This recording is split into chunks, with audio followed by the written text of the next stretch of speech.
With the beautiful name of Allah, who is the most merciful and most beneficent, welcome to all of you guys on Medical Lab Tactics।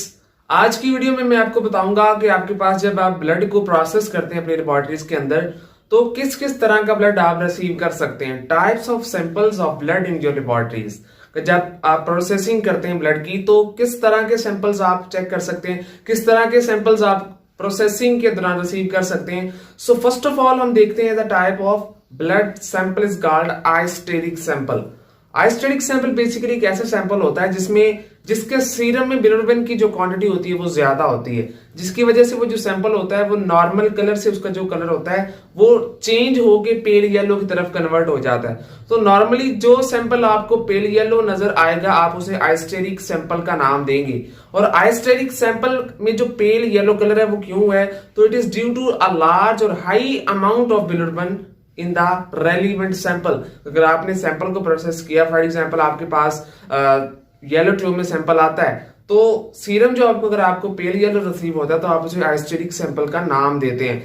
इस तरह के samples क्या करते हैं, specially icteric sample, high bilirubin containing sample, pale yellow sample, ये creatinine के results को disturb करता है। जब आपकी मशीन क्रिएटिनिन की एब्जॉर्बेंस को, रिएक्शन और रेट ऑफ रिएक्शन को चेक करती है तो ये बिलिरुबिन की जो हाई अमाउंट आइस्टेरिक सैंपल में है ये इंटरफेयर करती है rate of reaction of creatinine का। इसके अलावा one of the second type is hemolysed sample. आपके पास ऐसा सीरम आया जो कि रेड कलर का है, तो वो रेड कलर क्यों है, it is due to lysed RBCs. For example any of the phlebotomy error, for example processing के दौरान, फिलेबोटमी के दौरान फिलेबोटमिस्ट ने किसी भी तरह की मतलब डिसफंक्शनली काम किया कि जो सैंपल उसे रिसीव हुआ है जो या जो उसने विदड्रॉ किया है उस सैंपल की जो विदड्रॉ में कोई प्रॉब्लम की वजह से वो जो आरबीसीज हैं वो ट्यूब के अंदर प्रॉपर कंजर्वेटिव प्रेजेंटेड फॉर्म में मौजूद नहीं, तो वो हीमोलाइज्ड हो गए।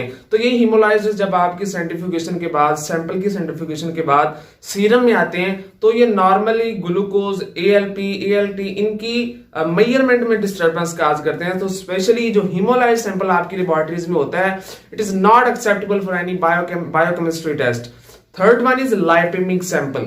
लाइपेमिक सैंपल टर्म से ही आपको मतलब वाज़ेह हो रहा है, लाइपेमिक में a large amount of lipids in your sample. Lipemic sample usually जो आपकी लेबोरेटरीज में अगर आपको रिसीव होता है it is in the colour of the cloudy environment. Creamish colour होता है इस सैंपल का। इसमें जो सीरम होता है वो क्लियर या ट्रांसपेरेंट नहीं होता बल्कि वो क्लाउडिस होता है, या उसकी जो कलर होता है वो क्रीमी कलर का आपको मिलता है। क्लाउडनेस किस वजह से है उस सैंपल के अंदर, it is due to a large amount of fatty acids, lipids, cholesterol.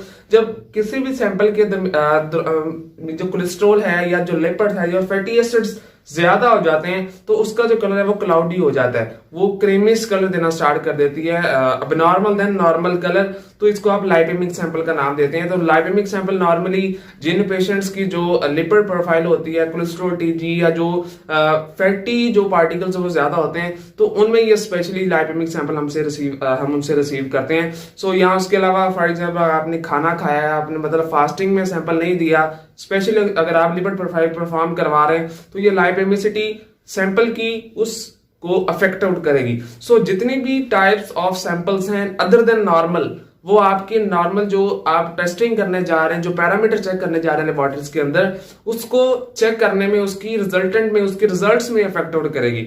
So these are some of the types of samples that you will get और receive in your laboratory during processing of that sample.